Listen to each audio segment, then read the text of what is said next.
Okay, so Sukihana wants to rebrand. Princess is addicted to gambling. And now Omara is dating Safari. Oh, this is going to be a long season. Y'all want to talk about it? Let's talk about it.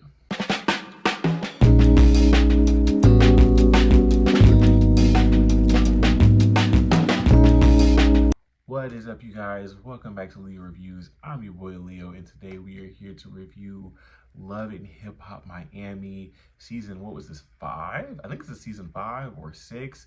It'll be right. It'll be right for y'all.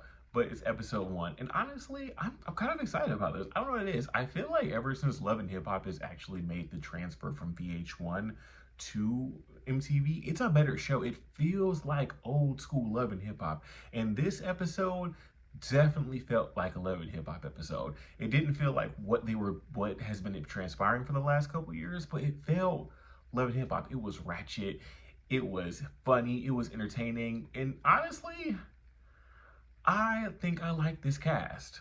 But before we get into the review, please, please, please do all the YouTube things: like, comment, subscribe, and hey, let's get into the review. So we start off with Trick Daddy, and Trick Daddy is at the dentist office and he's getting the gold grills removed from his teeth. And I think that's a good idea. I mean, I didn't even realize he still had them in there, but he said he's had them in there for the last 25 years, and now he's trying to make some different healthy changes and just move forward in a different place. And I think that's admirable, right? I hope that this is like the first step in healthy changes. Like, I hope we do other things that are also healthy. But you know what? We have to start somewhere, right? Thank God for small favors. All of a sudden, for some reason, I don't know why, but Safari shows up to just, keep Trick company. But we now find out that Safari is now jumping from Atlanta to this show. Safari has literally been on every franchise. He's now been on every single franchise. I don't know. I do feel like this makes more sense with him versus Atlanta, because Atlanta did not make sense. It made sense for him to be in New York. It made sense for him to be in LA. And it makes sense for Miami. But Atlanta, it doesn't make sense. It didn't make sense for him to be there. He did not fit in well with the cast, in all honesty. So hopefully that maybe he does here. But honestly, Safari is always on some BS and always has antics of his own. So I just don't know if he's going to fit in here either. Trick's procedure is done. He says that he's now the president of the Eat the Booty Gang, and he is, I don't know, whatever he said was gross. So now they're in the car, they're talking about the whole situation with Safari and Amara, and they're asking Safari if that's, a real thing. And Safari's like, oh no, we're best friends. And he's explaining to him, yada, yada, yada, all this stuff and how they're, good friends and all of it. It's BS. We know it's BS. He knows it's BS. Trick knew it was BS. Trick knew it was so much BS that he went to sleep. He said, I'm not staying awake for this. I'm going out. I am knocking out. I'm not listening to this. And that's some stuff I would do, especially if you're going to be out here lying to my face. And I know you're lying. I'm asleep. I'm going to bed. We have Sukihana. She is out in New York right now, and she's promoting her new single, Casamigos, Pour It In My Cup. I listened to the song. It's cute. It's cute. It's a whole different vibe for Sukihana. I like the Afrobeats vibe it kind of gave. I really do. It's different. It's definitely different. I don't know if she can keep it up, but hey, I think this song that she has is actually way better than a lot of the other stuff that she's put out. So I say keep on going. But she goes on this press tour. I think she goes on, what's it called? The Breakfast Club. What's that one with Angela Yee? Is that called Queen's Corner? What's that? Whatever that one's called, Angela Yee. She does a bunch of just different radio interviews and different things like that. And it's kind of sad to watch, because Sukihana is trying to have this new persona. She's trying to be classier. She's trying to be way less about, sex and the freaky of it all. She's just trying to be a little bit different. But unfortunately, for the last, 5 years or so, she has kind of shoved this overtly raunchy persona kind of down the public's throat. And now I feel like the public is having a harder time not associating her with freaky deaky raunchy stuff. And it's funny how during the time that this was all happening is when she had that song about eating. That song came out, and then she did that thing with NLE Chopper where she was being walked like a dog. She had a lot of stuff happening at that time, so it was kind of a weird time for her to kind of rebrand. But I'm all for it. I'm all for her rebrand. I'm all for her change and all that stuff. Now we are at a party for Trina. I feel like every year Trina has a big old bash. Every year is a party. There's always a party for Trina. There's always something that we're congratulating Trina for. And this time was her Tiny Desk appearance where she was performing her song about being single. And we find out that now Trina is single, which sucks because I really liked Raymond. I liked Raymond for her, and you could genuinely tell that that man loved her. Like, he loved the dirty drawers that she wore. He loved the ground that she walked on. Like, he loved her, and like she loved him too. So I don't understand how it went wrong. I feel like we'll find out later in the season, but I don't know. I just like them as a couple. I feel like it really, really worked. So speaking of single again, Amara says that she actually just ended her engagement to her ex-fiance, whose name I don't remember, nor do I care about, her baby daddy, if you will. She said it just wasn't working out. She knew that he was never going to come to Miami for her. Girl, we could have told you that. He damn near told you that. So I don't know why you weren't listening. I don't know why it took you this long to figure it out. But so she's saying she's just focusing on her and her kids and whatnot. So Bobby Lights and Miami Tip are at the party, and they are back on the show. I don't know. I feel like there's no Love and Hip Hop Miami without Bobby Lights and Miami Tip. Yeah, they're messy. Yeah, they kind of are a little unnecessary, but like, I like them on the show. You know what I'm saying? And so they're discussing the whole entire situation with Sukihana. They're discussing whether or not, her transformation, her trying to be more classier, her rebrand is a real thing, and they're talking about all the other things that she has going on with her. And I don't know. I just feel like, let that girl live. Like let her rebrand. If she said this is what she wants to do going forward, let her do it. Stop trying to bring her back.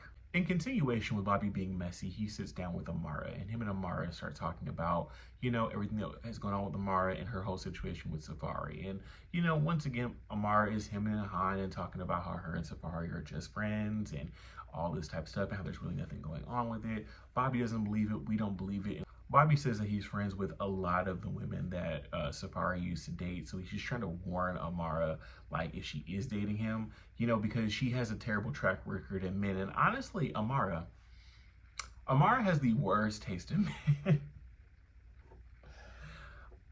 Like, all the men that she's picked for the most part have all been like very good looking, but like, they're awful. They're all awful. They all do her dirty. They're all F-boys or users or different crazy or just different things like that. Like, she has the worst track record when it comes to these men. I just feel like Safaree is going to be the same thing. Now we are in Vegas, and Ray J and Princess are actually back together, and I don't know. I really hope that I don't know, something feels different. It doesn't feel like it's a temporary we're back together. It feels like they're actually back together.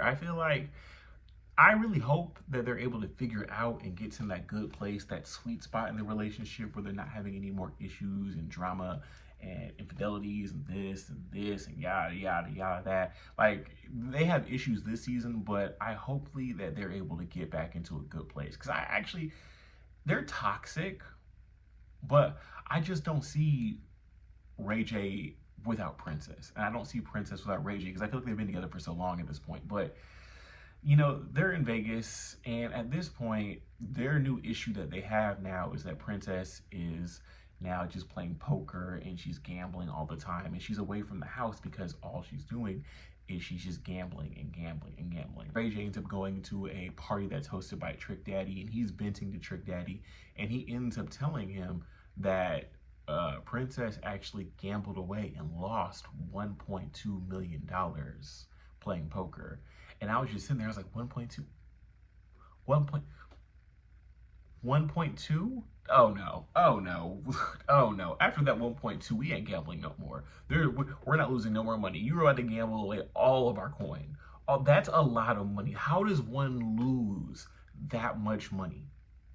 I can't imagine, But Reggie says that he's kind of over Vegas because of this reason. He kind of wants to just take their family and move back to Miami. And I think that would be a good idea. I think they should go back to Miami.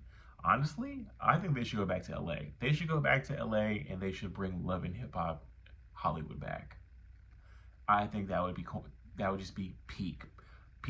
Love and Hip Hop Hollywood was the best one. It was. Don't lie. I know we all want to say Atlanta, but Hollywood was consistently the best one. It was. I don't even know why it's canceled. I don't even know. Bring it back. Bring back them. Bring back New York. Just bring them all back because they were good. So in the big twist, the shocker that no one, you know, did not see coming because we all knew it was a real thing. Amara and Safaree are together. They're dating, and you know, it's just a really dramatic thing, this scene. And they're having this conversation where Amara says that like she's nervous about, you know, putting their whole relationship in public and putting, you know, the relationship, she's nervous about putting her heart on the line because she's put her heart on the line before, and they've all been trash individuals.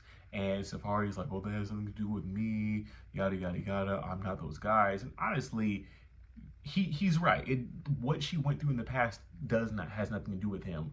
But unfortunately, Safaree does exhibit behavior that should make her nervous. He does exhibit behavior that does make him seem similar to the guys that she dated in the past. So her being weary, her being weird, her being nervous makes perfect sense. Amara says she wants to invite him to her baby's first birthday party.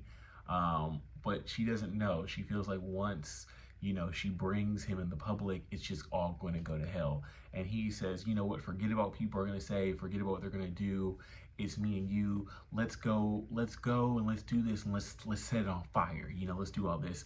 And I don't know, the way that he was talking, I don't know if anyone else caught that, but it kind of made me feel like it's stunty. This feels stunty. Not necessarily that the relationship is stunty. It honestly could be for the most part, but the way that they're moving is for attention. This entire thing that they're doing is for attention, and it's very, very clear. So back to Ray J. He's driving around Vegas trying to find his wife, trying to see where she's at. Lo and behold, she's at a casino. So he ends up like pulling her to the side after like having to really coerce her into leaving the poker table. Like she was not trying to leave, but he ends up having to really make her leave the poker table. And they're having this whole conversation. He says he doesn't like her really there. He does not like her at the poker table because he just doesn't like the environment. He said there's smoke, there's men, different things like that. And she says that she's just practicing for, you know, the Poker World Series tournament. And I'll be honest with you, I was sitting there listening to him talk to her, and I was just like, Ray, the men being there is not important. The smoke is not important. She's gambling money away in the millions. That's what's important. That's why we shouldn't be upset. Bump whatever else you're feeling. I'm sorry, I said that your feeling is not valid, but bump all that. This lady's legit gambling away your fortune. No, sir. Absolutely not. Princess says that she's not addicted to gambling, but honestly, the way that she's acting, hun, it's giving addict. Amara has her twin's birthday, and it's in like this old-timey English Victorian era, big poofy skirts, big old wigs, all this stuff. And I'm just watching this and I'm like, girl, why are you so extra? Why? It's for a 1-year-old. I get certain things, but this was doing too much. This was a lot. This was a lot. It was gaudy, but I mean, that's Amara for you. She gonna do it. Like, if she gonna do it, it's gonna be a lot. It's gonna be extra. It's gonna be unnecessary, and it's gonna be gaudy because that's Amara. So we see Shay is back on the show, and I'm happy to see her. And now she's actually showing her baby daddy and her little girl, and it's really nice to see Shay as a mom. I feel like Shay has changed a lot now that she's become a mom. I feel like she's a lot calmer. She's a lot more like controlled. She's a lot more chill. And so she said that, you know, her baby daddy has just recently moved to Miami from, I think she said Milwaukee, where he was at. And they've been, you know, together back and forth for about like a decade. And he moved down to Miami to be with her. And she said that he has a total of 1 year to propose to her. And if he does not propose to her within that year, she's out. So hopefully, bro, hopefully propose. Because it looks like they have a little cute little family going on. At this point, Amara is giving a speech, and, you know, she's talking about everything with the babies, yada, yada, yada. That's when Safaree just pops up, and he says, hey, I want to, you know, give a gift to the kids. And he gifts the 2 kids with these Rolex watches. And I'm like, bro, last year you did all that huffing and puffing and crying in court talking about how you're broke and you don't have money, which is why you can't pay child support like that to your wife or your ex-wife for your kids, for your own kids, right? You don't want to contribute financially, monetarily to your own kids, but you are out here buying Rolex watches for 1-year-olds. Your kids better get Rolexes every 6 months to a year. I'm sorry, your kids better get Rollies on a regular basis, because the fact that you're out here spending that level of money on some kids that aren't yours, and I get it, like you're with their mom, so you're trying to impress the mom, but take care of home first, bro. Him and Amara end up like kissing and doing all this stuff. Everybody's taking pictures, and once again, I'm sitting there, I'm like, this feels like a stunt. This feels stuntish. This feels like we're doing it for show. We're doing it for TV, for play. Like, it just does not feel like a genuine situation. Shay also seems upset by this because she says that she had no idea, and she said that she thought that her and Amara had got back into a good place friendship-wise, and she was thinking that if they were in such a good place, Amara should have told her. But I mean, Amara wasn't telling anybody, and honestly, Shay, consider yourself lucky not to be a part of the spectacle that is Amara and Safaree, because this is a spectacle. All right, y'all, back to Ray J and Princess. You know, I'm not gonna lie. Now that I'm doing this review and talking about it, they're exhausting. They have tired me. I'm tired. I'm exhausted. But Ray J cooks her a nice little meal, and he wants her to stay and have, like, you know, nice little couples night. And she says, no, I have to go to the casino. And he's upset by this.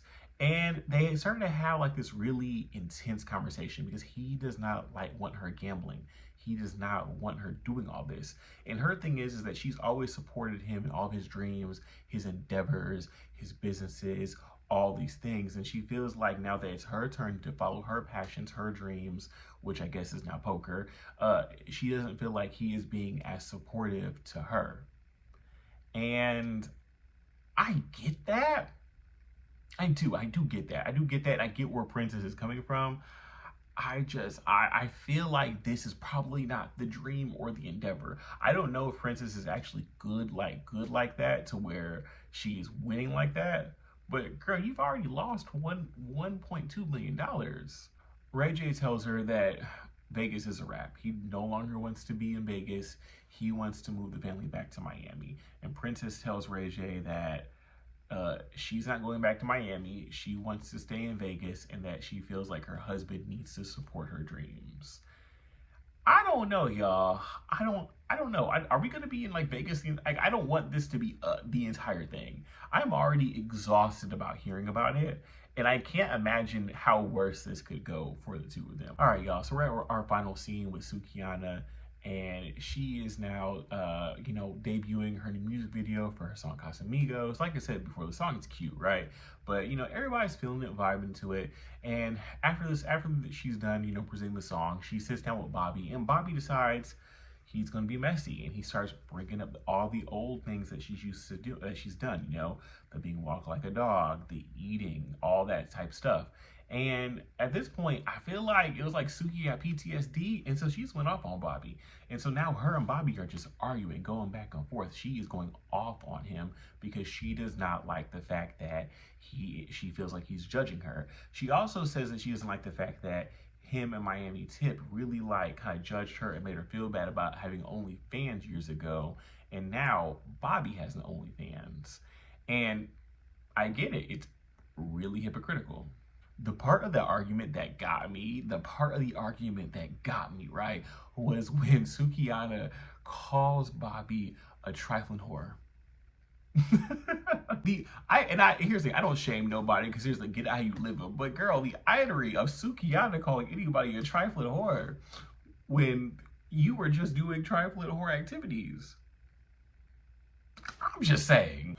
The conversation escalates to the points where Bobby's just like, he's getting all loud, she's getting all loud, and Sukihana's new manager tells him that, like, hey, y'all need to chill out. Bobby ends up going outside, right? Sukihana follows him outside. They start arguing even more, and that's when Bobby says that, like, he feels like he should be able to say what he wants to say to his friend without having to censor himself, and yada yada yada, blase blase. But here's the thing, right, Bobby? Like, it honestly feels like this feels like you're being a hater. Like, yeah, Suki is probably like, this rebrand is weird. It's weird timing, right? But like, let her do what she wants to. If she wants to rebrand and be more classy and more demure and more just chill and soft, let her do it.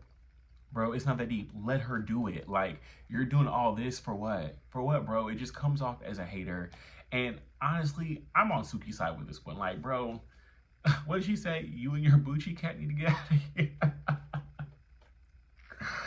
But the episode ends there, and the rest of the season looks like it's going to be really good. Looks like there's a lot of fights. Looks like there's a lot of just good old juicy drama. I'm excited to see it. Like I said, Love and Hip Hop. Now that it's on MTV, it's Love and Hip Hopping again. So hopefully, it Love and Hip Hop's to the point to where we can bring back, you know, LA or Hollywood, and we can bring back New York, because I don't know, there's something missing, you know, in my reality TV heart without those two cities. Anyways, guys, thank you so much for watching. Please do all the YouTube things, like, comment, subscribe. You heard my thoughts. I'd love to hear your thoughts. And until then, I'll see you in the next one.